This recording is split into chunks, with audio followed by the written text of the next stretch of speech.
continente. Ahí, en todos esos lugares, se va a desarrollar la idea de crear una imprenta y conectar la información con todos y dar a conocer esta información. Durante la llamada Edad Media, los que daban a conocer la información o la guardaban eran los monjes. ¿Se acuerdan? Si se acuerdan, por favor, deditos para arriba. Eso, muy bien. Y durante la edad ya moderna, los monjes siguen escribiendo toda la información, pero se va a empezar a democratizar la información, a democratizar el conocimiento, a darle ingreso a más gente que pueda ir conociendo. Entonces se va a empezar a leer más, va a haber más cultura y también va a ir cambiando las formas de producción y se van a dar estos viajes de conocimiento alrededor del mundo y se van a conocer nuevas culturas. Y los europeos se van a considerar que ellos son los que deben resguardar toda la información. Recuerden que la unidad de la Edad Media era la religión católica. Con los cambios que se van a ir dando, con la lectura, con el conocimiento de otras cosas, van a comenzar a aparecer personajes que van a decir, hey, la Iglesia Católica está haciendo cosas que no corresponden porque no están en la Biblia. Entre como ellos, Lutero. Exacto, muy bien, como Lutero Oliver. Van a aparecer Lutero, va a aparecer Calvino, Zwinglio, entre otros, pero también va a haber un quiebre en la Iglesia, en un gran país importantísimo que va a ser Inglaterra, en donde no se va a dar un quiebre por un pensamiento diverso, sino que va a ser porque el rey quiere casarse con otra mujer porque su esposa no le da un heredero varón. Entonces vamos a tener dos quiebres importantes en la religión, en donde se va a dar, por un lado, porque están cometiendo graves pecados, y en el otro, porque el rey se quiere casar y se va a crear una iglesia nueva. ¿Me siguen? Deditos para arriba. ¿Dudas? Si tienen dudas, recuerden que pueden levantar su manito, encienden el micrófono y me avisan. Mientras no empiece la presentación con PowerPoint. Ahora, cuando ya parte el PowerPoint, no los voy a ver, entonces ahí yo les voy a ir preguntando y ustedes prenden el micrófono y me preguntan, ¿ok?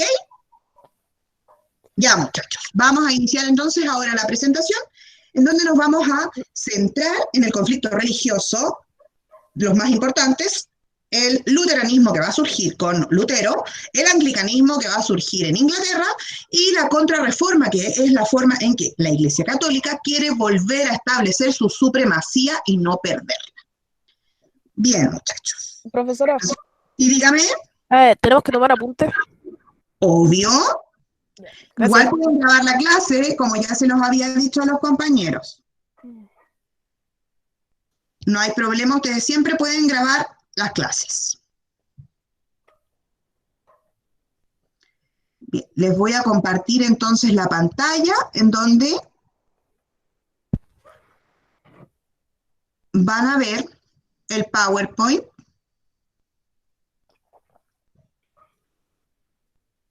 De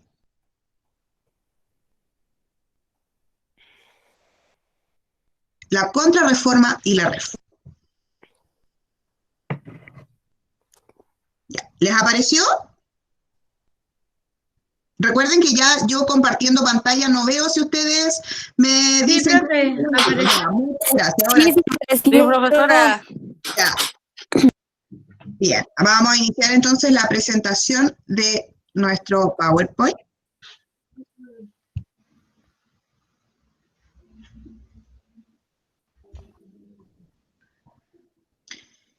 Bien, entonces, ahí está. La reforma y la contrarreforma. Ya, la reforma es el cambio que le quieren dar los pensadores divergentes, o sea, aquellos que piensan distinto a lo que está estableciendo la Iglesia Católica y que está desarrollando. Los más importantes van a ser Martín Lutero, Zwinglio y Calvino en Europa. Pero, o sea, en Europa continental, pero en la Europa insular, que es la Gran Bretaña, ahí se va a dar un cambio solamente por un capricho del rey, porque quería un heredero varón para dejarle el trono. Bien, entonces, partamos. ¿Qué es la reforma? Las reformas son cambios, son grandes cambios profundos que se van a dar en algo. En este caso va a ser, ¿sí? Dígame. ¿Puedes sacar ese mensajito que está ahí para poder sacarle una foto a todo eso? Hay un mensajito ahí abajo que quiero sacar una foto. Sí, se lee un mensajito. Espérame. ¿Ahí? Vaya, Bonilla. Ya, en todo caso, yo se los iba a enviar después por correo, o lo iba a subir a la clase, no se preocupen, ¿ya? Gracias. Entonces, como les iba explicando, la reforma religiosa se va a dar principalmente porque se va a quebrar la creencia en la fe católica. Durante el desarrollo de la llamada Edad Moderna, van a tomarse ideas que venían de la Baja Edad Media, en donde van a hacer cambios en la filosofía cristiana. Y el humanismo va a ser el principal promotor de este cambio en la filosofía cristiana. Hay alguien que tiene un perro ladrando, chicos, los micrófonos. Sí. Por Que favor. apague el micrófono y cuando sea necesario prender el micrófono. Claro, eso, como ya lo habíamos establecido al principio. Ya, muchachos. Todavía no apagar el micrófono. Ahora sí. Ya. Entonces vamos a tener que se van a ir dando estos cambios en el pensamiento, se va a quebrar la fe cristiana y se van a comenzar a buscar nuevas formas de mejorar lo que está pasando en la iglesia. La iglesia católica es una iglesia que necesita mucho dinero, sobre todo para las grandes empresas que ellos crean.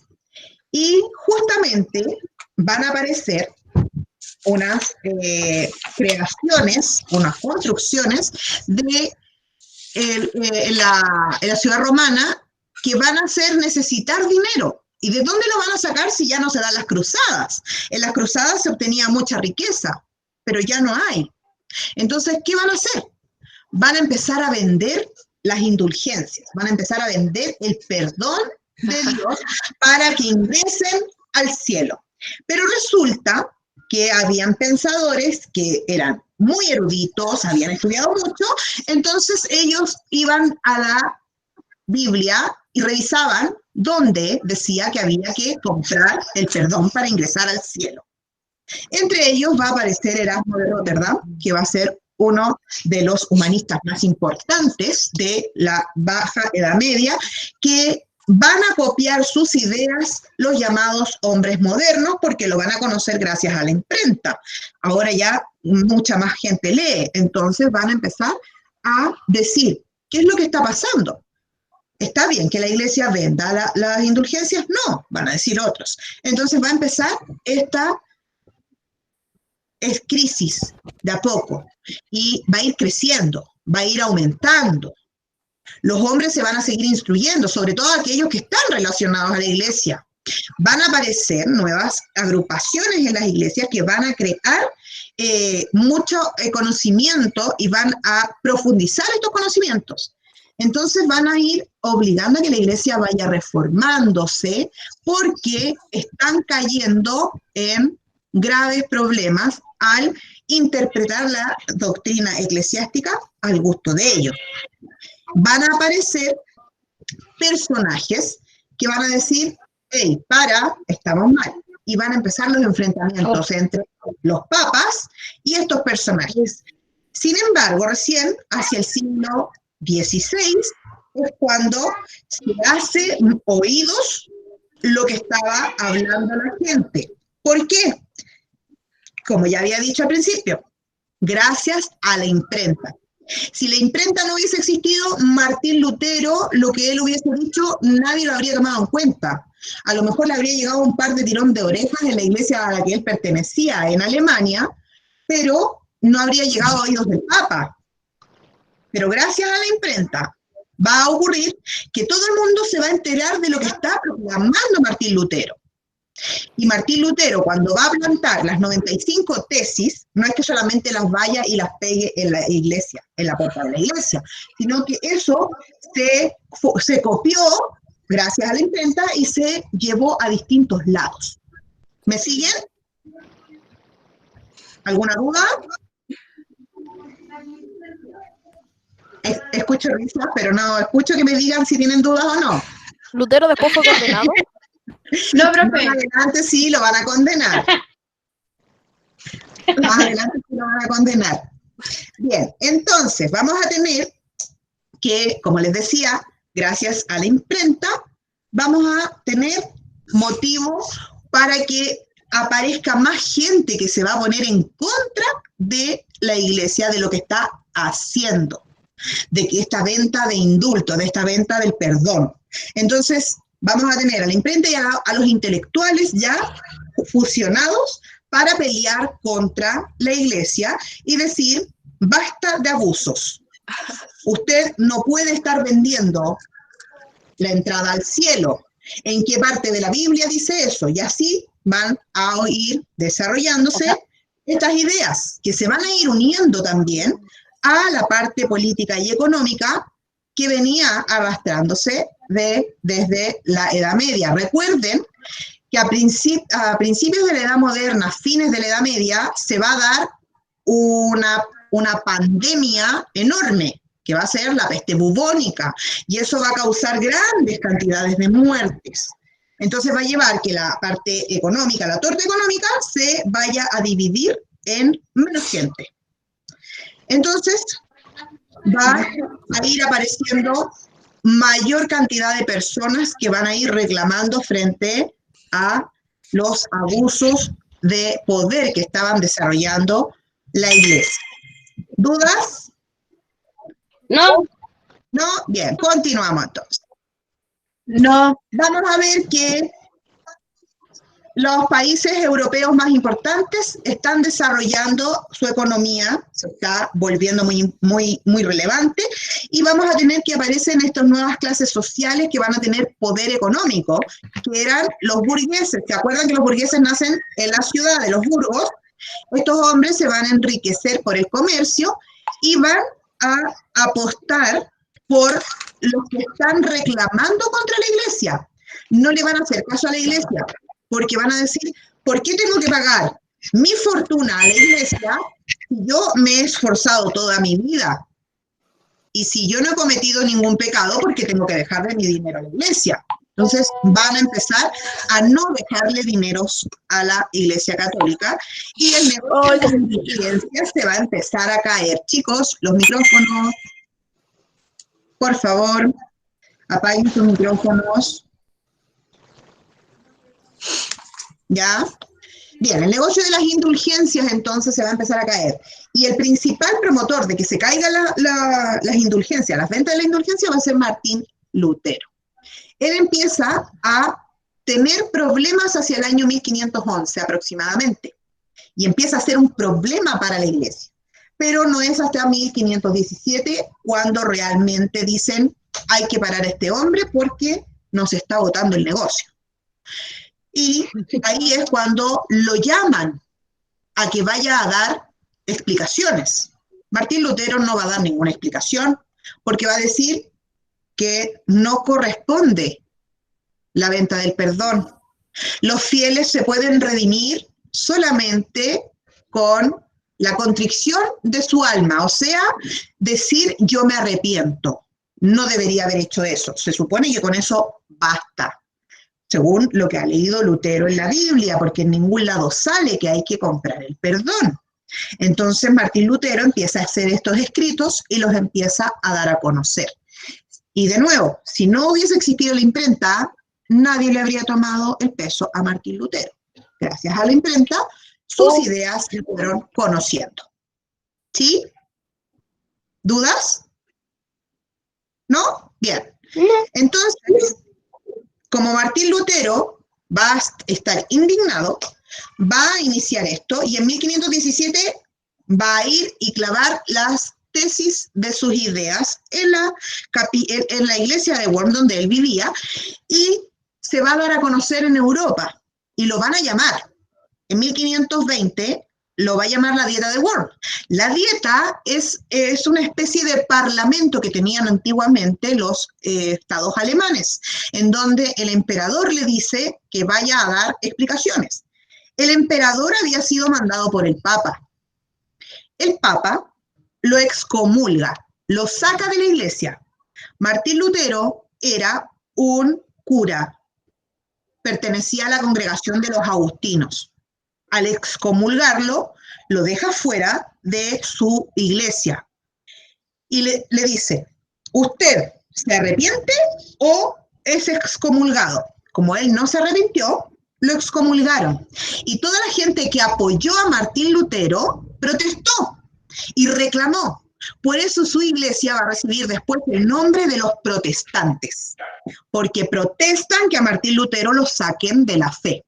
Pero se van a desarrollar una iglesia al alero de la creencia cristiana, al alero de la creencia de la primera iglesia católica que se crea, y no a esta iglesia católica que se estaba desarrollando, y se quiebra la unidad eclesiástica y empiezan a aparecer nuevas iglesias que van a ser conocidas en su principio como protestantes y luego van a ser conocidas hoy en día como las iglesias evangélicas, que no dan fe de lo que dice el Papa.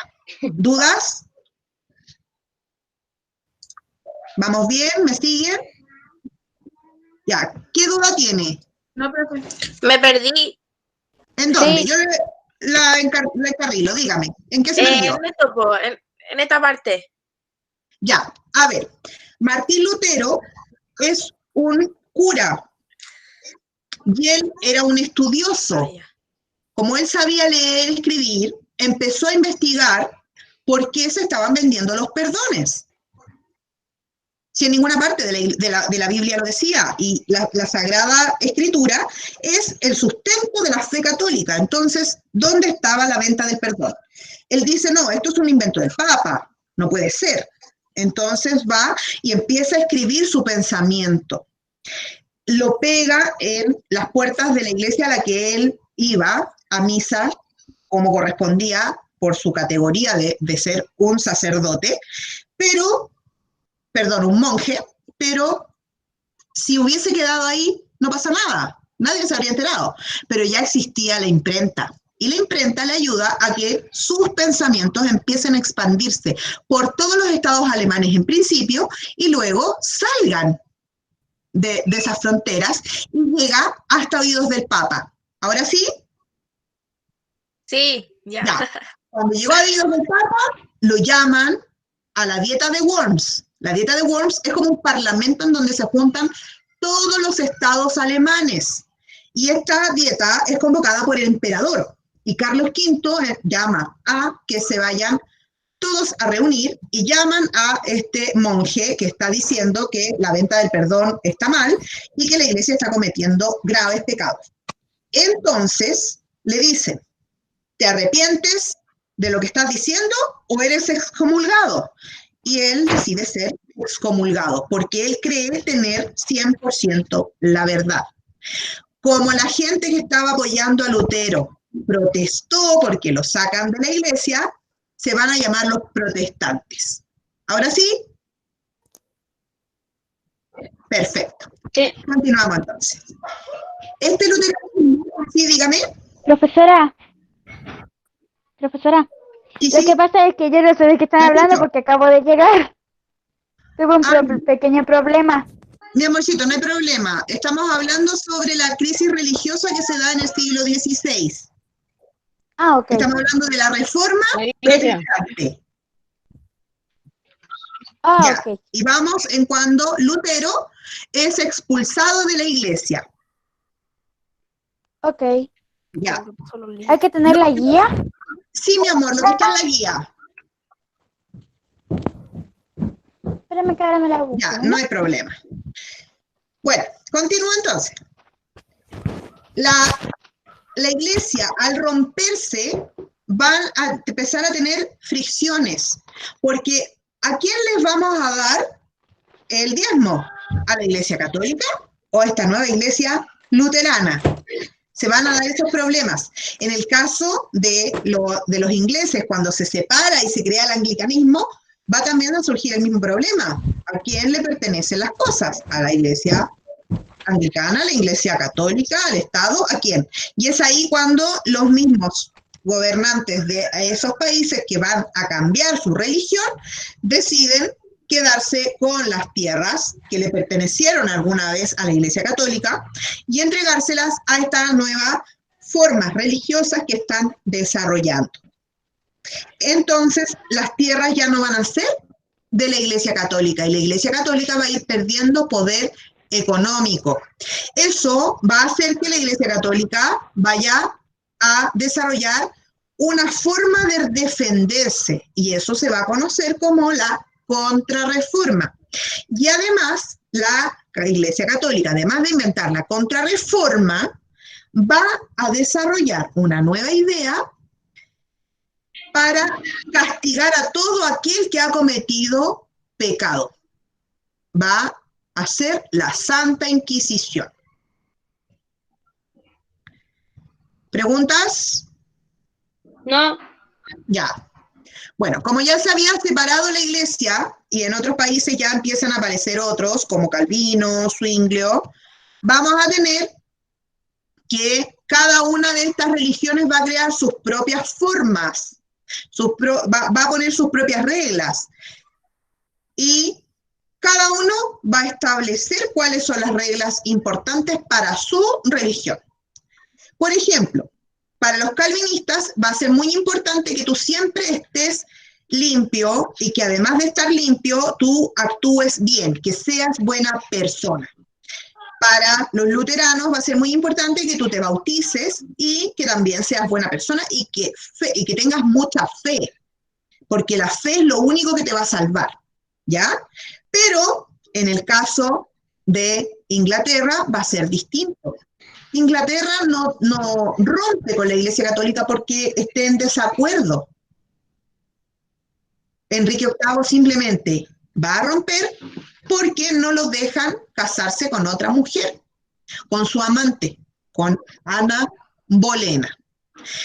Entonces vamos a tener que en Europa continental había un quiebre religioso por la forma en que la Iglesia Católica se estaba desarrollando.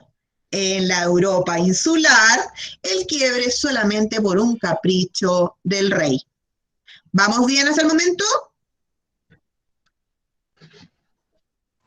Sí. Sí. Sí. Perfecto. Después yo les voy a mandar igual el PowerPoint, chicos, así que no se asusten porque vaya más rápido, ¿ya? Bueno, Enrique VIII estaba casado con una princesa española, con Catalina de Aragón. Y esta mujer se había casado antes con su hermano, pero el hermano de Enrique VIII se murió antes de que se consumara el matrimonio. Entonces se le dio el permiso para que Catalina se casara con Enrique VIII. Enrique VIII se casa, consuman el matrimonio y tienen una hija, la cual se va a llamar María. Pero Enrique VIII quería un varón. Y va a conocer a una joven, Ana Bolena, muy preciosa, muy llamativa, que lo va a seducir supuestamente. En realidad se seducen mutuamente porque se enamoraron, ellos se vieron y se enamoraron. Sin embargo, Enrique VIII lo único que quería realmente era un hijo varón. Y se busca divorciar de la señora Catalina, de la reina, pero la Iglesia Católica le niega el divorcio. Entonces él rompe con la Iglesia y se divorcia. Y él se declara cabeza de la Iglesia en Inglaterra. Se divorcia de Catalina, se casa con Ana Bolena y Ana Bolena le da una hija, quien va a ser a futuro Isabel I de Inglaterra, la llamada Reina Virgen. Obviamente Enrique VIII no está feliz con esto, así es que va a repudiar a la Ana Bolena y se va a divorciar de ella y además la va a acusar de traición. Le van a inventar todas unas historias ahí y va a terminar divorciándose de ella y Ana Bolena va a ser decapitada y la señorita, la princesa Isabel, va a ser llevada a vivir lejos mientras crece. María vivía con su madre Catalina, la primera princesa. Enrique VIII al final terminó teniendo 8 mujeres, solamente una le dio un varón, pero este niño falleció joven. Así es que tampoco pudo ser quien dirigiría el reino, este imperio inglés que se estaba creando. Entonces va a terminar gobernando por un tiempo María, que va a ser conocida como Bloody Mary o María la Sangrienta, porque ella va a volver a imponer el catolicismo. Y cuando ella fallece, su hermana, su medio hermana, Isabel, va a tomar la corona. Y María en sus aposentos de muerte le pide a su media hermana que mantenga el catolicismo, pero Isabel sabe que no va a poder gobernar siendo hija ilegítima si apoya el catolicismo, entonces decide mantener el anglicanismo y se desarrolla todo el cambio en la doctrina anglicana. La iglesia se va a reformar y por ende va a aparecer entonces nuevamente la Iglesia Católica buscando imponer su supremacía. Y es ahí cuando se desarrolla la llamada Contrarreforma. Se van a llamar a concilios, el más importante va a ser el Concilio de Trento, que va a durar entre el año 1545 hasta 1563, en donde se van a imponer cuáles van a ser los dogmas de la Iglesia. Y ahí es donde se establece que los dogmas son que Dios es el único Dios, que la Virgen María es virgen y es madre de Dios, y que Jesús es el Hijo de Dios en la tierra que trajo la palabra de Dios para ser propagada por toda la humanidad. Se va a desarrollar una persecución hacia aquellos que no siguen el catolicismo, tal como había ocurrido siglos antes por los romanos contra los católicos. ¿Se acuerdan? Acá se va a dar vuelta la tortilla. Van a ser los católicos los que van a perseguir a aquellos que no son católicos y van a desarrollar la llamada Santísima Inquisición. Sin embargo, en Inglaterra también se va a dar una Inquisición, que va a ser una Inquisición por parte de los anglicanos contra los católicos, y se van a perseguir mutuamente. Vamos a tener grandes problemas, pero la Iglesia Católica va a tratar de salir airosa, y es ahí donde aparece una nueva orden que se va a fundar por San Ignacio de Loyola, que se van a llamar los jesuitas. Los jesuitas van a ser una orden muy importante por mucho tiempo. Ellos van a buscar la unidad eclesiástica y además van a buscar mantener el conocimiento. Los jesuitas son la orden eclesiástica más importante de la Iglesia Católica porque son todos profesionales. Todos estudian, todos desarrollan alguna investigación, algo, se vuelven médicos, se vuelven doctores, estudian filosofía, etcétera, etcétera, y ellos van a buscar mantener la unidad de la Iglesia y la ciencia. Pero como sabemos, más adelante, esto se va a romper porque van a cambiar los paradigmas, los pensamientos van a ir cambiando y la gente va a ir dejando de lado a Dios. Van a poner al hombre como primer lugar, a Dios como el segundo. Va a ser Dios primero, el hombre después. La Biblia va a ir perdiendo importancia no en cuanto a lo que dice, sino a cómo se interpreta. Mucha gente va a decir que lo va a interpretar a su gusto. Y la Iglesia va a decir que no. La Iglesia Católica va a decir que no se interpreta. Las otras iglesias que se crearon, que hoy en día nosotros las conocemos como evangélicas, van a permitir la interpretación de los pasajes bíblicos. Pero otros lo van a mantener bastante cerrado. ¿Alguna duda, chicos? ¿Preguntas? No. No, profe. ¿No? No, profesora. Bien. ¿Cómo estamos? Bien, ¿Bien? con sueño, Bien. bien, con sueño. Bien, bien. Con, Tengo pura con mi hambre. computadora mala. Con sueño, profe. Bien. Tiene que mandar los PowerPoint nomás. Yo tengo Ya, pura hambre, les voy a profe, mandar, tengo sueño. el PowerPoint lo voy a subir a la misma clase, para que ustedes tengan acceso y lo revisen cuantas veces quieran. Después Aquellos la que podemos grabaron la seguir. clase, sí, pues mi amor, obvio que lo pueden escribir en su cuaderno. Ya. Profe, ¿Ya? Oh, Sí, ya. después todo lo que mostrara lo va a enviar a los correos. sí, mi niña, va a quedar en la página de la clase. Ya. ¿Y la clase también? Lo que se presentó, queda ahí. La grabación, no sé cómo se envía, voy a averiguar, porque alguien grabó. Ya. Ya, ojalá que quede ahí. Cualquier duda, chicos, que tengan, pueden irlas dejando en las mismas clases, yo las voy revisando y se las voy contestando, o me pueden escribir a mi Instagram por direct y yo les contesto.